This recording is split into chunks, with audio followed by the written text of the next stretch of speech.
Assalomu alaykum azizlar. Dopamin jamoasi tomonidan tayyorlangan normal anatomiya darslarini o'rganishda davom etamiz. O'tgan darslarda biz sizlar bilan skelet sistemasini ikki tarkibiy qismga bo'lib olgan edik. Demak, o'q skelet suyaklari va qo'shimcha skelet suyaklari. O'q skelet suyaklari o'z navbatida bosh suyagi, umurtqa pog'onasi va ko'krak qafasi suyaklaridan tashkil topgan edi. Qo'shimcha skelet suyaklari esa yuqorgi erkin va pastki erkin suyaklardan tashkil topgan bo'lib, ularni har biri ham yana tarkibiy qism suyaklarga bo'linib ketadi. Yuqorgi erkin suyaklariga, ya'ni tanamizning yuqori qismida joylashgan qo'l suyaklari, yelka kamar va erkin qo'l suyaklaridan tashkil topgan. Pastki erkin suyaklar, ya'ni tanamizning pastki qismida joylashgan oyoq suyaklari esa chanoq suyaklari va erkin oyoq suyaklaridan tashkil topganligini ko'rishimiz mumkin. Ana endi do'stlar, bugun sizlar bilan yelka kamari suyaklari tarkibiga kiruvchi kurak suyagi, ya'ni skapulaning anatomiyasi haqida gaplashib o'tamiz. Skapula tanamizning orqa qismida joylashgan uchburchak shakldagi juft suyak hisoblanadi. Skletotopiyasi 2-7 qovurg'alar oralig'ida joylashgan. Demak, mana tanamizning orqa qismida 2-7 qovurg'alar orasida joylashgan uchburchak shakldagi juft suyak ekan. Vazifasi esa erkin qo'l va tana o'rtasidagi harakatni ta'minlash vazifalarini bajaradi. Demak, mana qo'limiz va tanamiz o'rtasidagi harakatni bajarib berar ekan.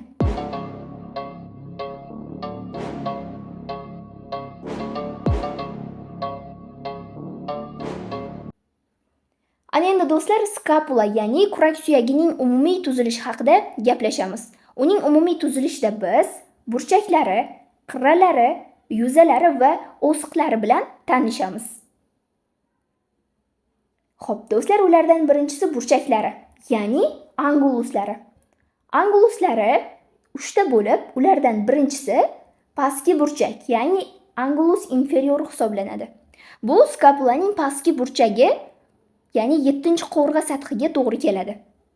Ikkinchisi yuqorgi burchak, ya'ni angulus superior bo'lib, kurak suyagining yuqorgi, demak mana umurtqaga yaqin burchagi bo'ladi va bu demak 2-qovurg'alar sathida joylashganligini ko'rishimiz mumkin.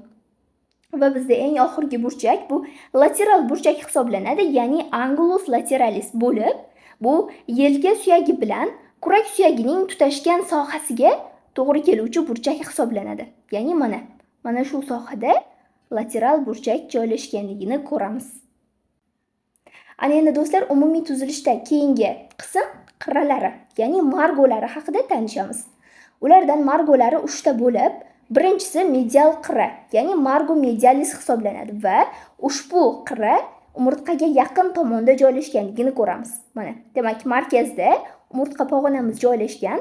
Mana shu umurtqa pog'onasiga yaqin, ya'ni ichkarida joylashgan qirra bu medial qirra hisoblanadi. Ya'ni mana bu sohaga to'g'ri keladi. Bizda keyingi qirra bu lateral qirra, ya'ni margo lateralis bo'lib, bu skapulaning qo'lga yaqin tomonda joylashgan qirra hisoblanadi. Ya'ni mana yelka suyagi tomonda joylashgan qirra bu lateral qirra ekan. Aynan mana shu qirra bizda margo lateralis deyiladi. Va bizda uchinchisi yuqorgi qirra, ya'ni margo superior bo'lib, bu kurak suyagining yuqorgi tomonda joylashganligini ko'ramiz. Aynan mana shu sohada margo superior joylashgan. Demak, mana bu angulusga to'g'ri keladi, mana bu esa margo superior hisoblanadi. Ana endi do'stlar, umumiy tuzilishda keyingi qism bizda yuzalari hisoblanadi. Yuzalari 2 ta bo'lib, birinchisi qovurg'a yuzasi, ya'ni facies costalisdir. Facies costalis bu qovurg'alarga qaragan yuza hisoblanadi. Ya'ni demak mana bu skapula, ya'ni kurak suyagi, mana bu esa qovurg'alar. Mana shu qovurg'alarga tomon qarab turgan mana bu ichki yuzasi, aynan mana shu ichki yuzasi bu facies costalis hisoblanadi. Ya'ni mana shu ichki yuzasi qovurg'alarga qarab turadi va facies costalis deyilib, unda kurak osti chuqurchasi joylashganligini ko'ramiz. Ya'ni fossa subscapularis. Ushbu chuqurlikda o'zining nomidagi mushak kelib birikadi. Ya'ni musculus subscapularis. Mana bu rasmda ham ko'rsatilgan. Aynan mana shu nomdagi mushak ushbu chuqurchaga kelib birikadi. Ana endi do'stlar, ikkinchi yuzasi, ya'ni facies dorsalis haqida gaplashamiz. Uning ikkinchi yuzasi facies dorsalis, demak kurak suyagining orqa yuzasi bo'lib, unda spina scapula joylashgan, ya'ni kurak qirrasi. Ushbu qirra orqa yuzani, ya'ni dorsal yuzani fossa supraspinata va fossa infraspinatalarga bo'lib qo'yadi. Ya'ni nima deganini tarjima qilamiz. Mana bu qirradan ustda joylashgan chuqurlik, ya'ni fossa supraspinata, ya'ni spina ustidagi chuqurlik va fossa infraspinata, ya'ni mana bu spina ostidagi chuqurlik hisoblanadi. Va aynan mana shu chuqurlikda o'zining nomidagi mushaklar kelib birikadi. Mana ikkala chuqurlikka ham muskullar kelib birikishini ko'ramiz. Mana do'stlar, mana bu rasmda ko'rsatilgan.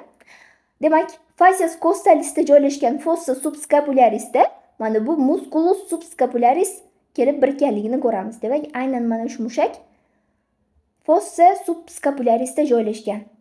Mana bu mushaklar esa mana spina scapula yuqoriga, demak, fossa supraspinatada joylashgan musculus supraspinatus va spina scapuladan pastda joylashgan fossa infraspinatada joylashgan musculus infraspinatuslar ko'rsatilgan.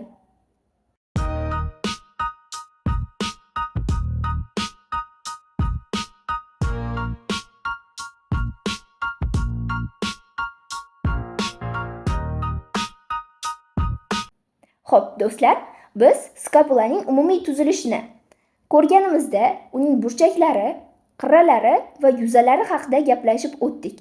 Ana endi kurak suyagining o'siqlari haqida gaplashib o'tamiz. Kurak suyagining o'siqlari ikkita bo'lib, ulardan birinchisi akromion o'sig'i hisoblanadi. Ya'ni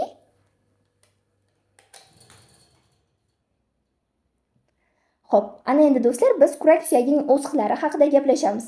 Kurak suyagining o'siqlari ikkita bo'lib, ulardan birinchisi akromion o'sig'i, ya'ni processus acromialis hisoblanadi va spina scapulaning yuqoriga, demak, yuqoriga qarab kengaygan o'sig'i hisoblanadi. Demak, mana bu spina scapula, mana shu spina scapulaning lateralga tomon kengayishdan hosil bo'lgan o'siq bu akromion o'sig'i hisoblanadi. Endi mana shu akromion o'sig'ida bizda facies articularis acromialis joylashganligini ko'ramiz. Ya'ni mana shu yuza, mana bu klavikulaning extremitas acromialisda joylashgan xuddi shunday yuza bilan birlashib, o'zaro bo'g'im hosil qiladi. Mana do'stlar, mana bu rasmda ko'rishimiz mumkin. Demak, akromion o'sig'ida joylashgan facies articularis acromialis va mana bu klavikula, ya'ni o'mrov suyagi. O'mrov suyagining anatomiyasi bilan batafsil oldingi videolarimizda tanishib olishingiz mumkin. Demak, mana shu klavikulaning extremitas acromialisda joylashgan facies articularis acromialis va mana bu akromion o'sig'ida joylashgan facies articularis acromialislar o'zaro birikadi va mana shu sohada bo'g'im hosil bo'ladi. Ushbu bo'g'imlar va ularning bo'limlari haqida batafsil artrologiya bo'limlarida gaplashib o'tamiz.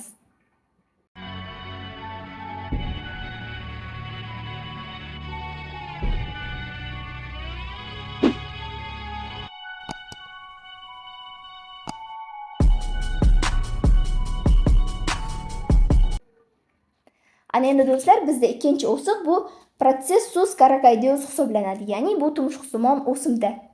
Ushbu o'simta kurak suyagining oldingi yuzasida joylashgan bo'lib, ya'ni mana bu oldingi yuza, mana bu esa orqa yuza edi. Demak, oldingi yuza yoki facies costalisda joylashgan bo'lib, oldingi biroz bo'rtib chiqqan tumshuqsimon o'simta hisoblanadi va aynan mana shuning uchun ham tumshuqsimon o'siq deb nom berilgan. Demak, vazifasi ushbu o'siqqa muskul va bo'limlar kelib birikadi. Mana do'stlar, mana bu rasmda ko'rib olishingiz mumkin.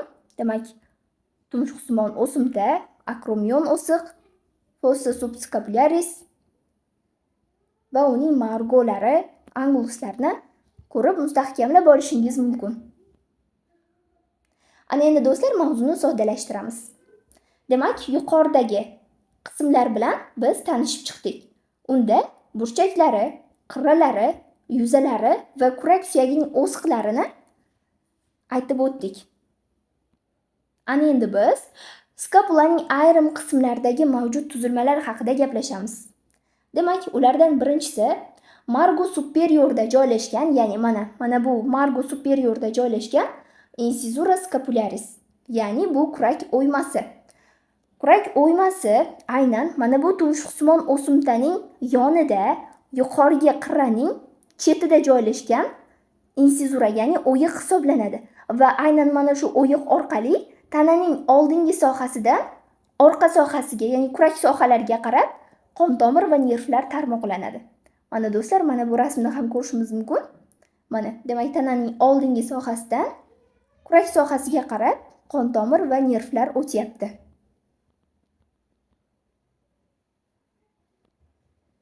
Ana endi do'stlar, bizda ikkinchi tuzilma, ya'ni angulus lateralisda joylashgan bo'g'im chuqurchasi, ya'ni cavitas glenoidalis hisoblanadi. Demak, mana bu soha demak cavitas glenoidalis bo'lib, yelka suyagining boshchasi kelib birikadi. Aynan mana shu cavitas glenoidalis mana bu yelka suyagining boshchasi bilan birikib bo'g'im hosil qilinadi va mana shu bo'g'imni demak mustahkamlashda mana bu cavitas glenoidalislarning atrofida joylashgan labrum glenoidalislar ishtirok etadi. Ushbu ma'lumotlar haqida batafsil arterologiya bo'limlarida gaplashib o'tamiz.